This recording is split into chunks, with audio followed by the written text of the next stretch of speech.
लाई हूँ 50 silent letters in English with meanings. मतलब कि मैं आपके लिए साइलेंट लेटर्स लाई हूँ। जो साइलेंट लेटर्स वो होते हैं जो जिसकी एक लफ्ज़ की आवाज़ नहीं निकलती। मैं आपको बताऊंगी आगे।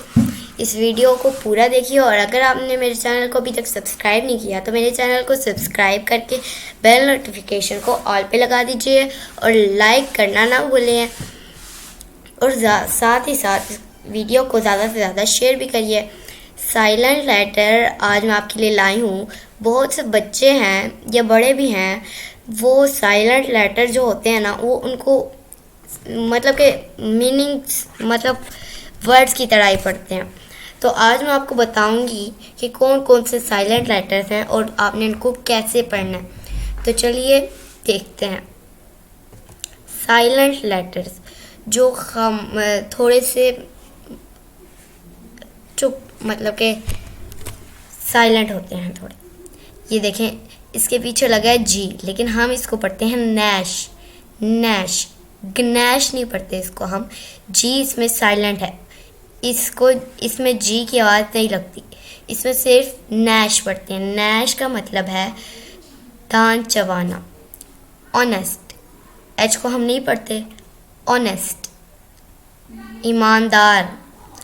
ना, ना, ना इसको सिर्फ जी की आवाज़ इसमें नहीं लगती।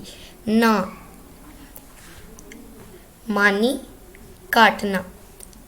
सीन, इसको हम ससीन नहीं पढ़ते, इसको हम सीन पढ़ते हैं। जो लोग इसको ससीन पढ़ते थे वो अब इसको ससीन पढ़ना छोड़ दें, क्योंकि अब इसको हम सीन पढ़ते हैं। सीन, सीन का मानी है मंजर। साइंस, साइंस ये तो सबको ही पता होगा। साइंस, साइंस को मानी इसका साइंस ही होता है। सेंट, सेंट इसको सेंट नहीं पढ़ते, सेंट पढ़ते हैं। अतर, खुशबू। ओबसेन, ओबसीन सॉरी ओबसीन पढ़ते हैं इसको हम। फहश, इसमें एस साइलेंट है। शज़म, शज़्म मानी कटाओ। डाउट, डब्ट नहीं पढ़ते इसको हम, डाउट पढ़ते हैं। मानी शख्स, शख्स सॉरी। अगर आपको मेरी वीडियोस अच्छी लगती हैं तो जल्दी से मेरे चैनल को सब्सक्राइब और वीडियो को लाइक करना ना भूलें। मिलती हूँ नेक्स्ट वीडियो में, तब तक के लिए अल्लाह हाफिज़।